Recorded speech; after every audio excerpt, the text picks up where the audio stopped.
Hello everyone, welcome back to my YouTube channel. तो कैसे हैं आप लोग? तो आज के इस वीडियो में हम देखेंगे सूरदास जी की जीवन परिचय। ये बोर्ड एग्ज़ाम के लिए बहुत इम्पोर्टेंट है। वैसे आप लोग का एग्ज़ाम 22 फरवरी को है। तो आप यहाँ पर देख सकते हैं ये 2013, 15, 16, 17, 18, 19, 20, 21, 22 यहीं लगातार आया है। तो हो सकता है इस साल भी आए। तो चलिए शुरू करते हैं। तो हमारे सबसे पहली हेडिंग रहेगी जीवन परिचय। सूरदास जी का जन्म सन 1478 ईस्वी में आगरा मथुरा मार्ग पर स्थित रौनकता नामक ग्राम में हुआ था। कुछ विद्वान दिल्ली के निकट सिही ग्राम को भी इनका जन्म स्थान मानते हैं।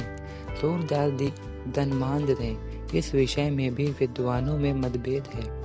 इन्होंने श्री कृष्ण की बाल लीलाओं का, मानव स्वभाव का एवं प्रकृति का ऐसा सजीव वर्णन किया है जो आंखों से प्रत्यक्ष देखे बिना संभव नहीं है। इन्होंने स्वयं अपने आप को जन्मांध कहा है। ऐसा इन्होंने आत्मग्लानिवश लाक्षणिक रूप में अथवा ज्ञान चक्षुओं के अभाव के लिए भी कहा हो सकता है। सूरदास की रुचि बचपन से ही भगवत भक्ति के गायन में थी। इनसे भक्ति का एक पद सुनकर पुष्टि मार्ग के संस्थापक महाप्रभु वल्लभाचार्य ने इन्हें अपना शिष्य बना लिया और श्रीनाथ जी के मंदिर में कीर्तन का भार सौंप दिया।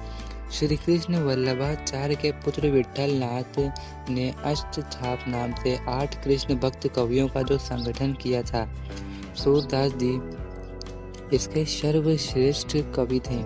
वे गौ घाट पर रहकर जीवन पर्यंत कृष्ण की लीलाओं का गायन करते रहे।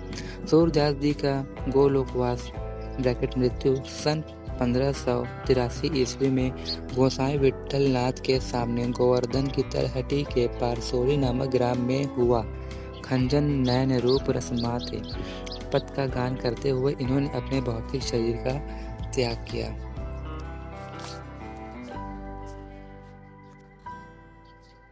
हमारी दूसरी हेडिंग रहेगी उनकी कृतियाँ यानी रचनाएं।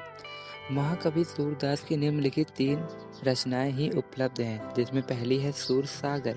श्रीमद् भागवत के आधार पर रचित सूरसागर के 7 लाख पदों में से अब लगभग 10,000 पद ही उपलब्ध बताए जाते हैं, जिनमें कृष्ण की बाल लीलाओं, गोपी प्रेम, गोपी विरह, उद्धव गोपी संवाद का बड़ा मनोवैज्ञानिक और सरस वर्णन है।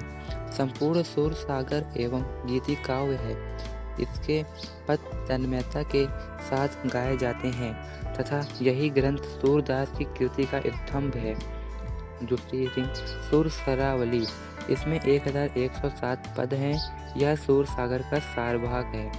तीसरी साहित्य लहरी, इसमें 118 दृष्टकूट पदों का संग्रह है। इस ग्रंथ में किसी एक विषय की विवेचना नहीं हुई है, वरन मुख्य रूप से नायिकाओं एवं अलंकारों की विवेचना की गई है।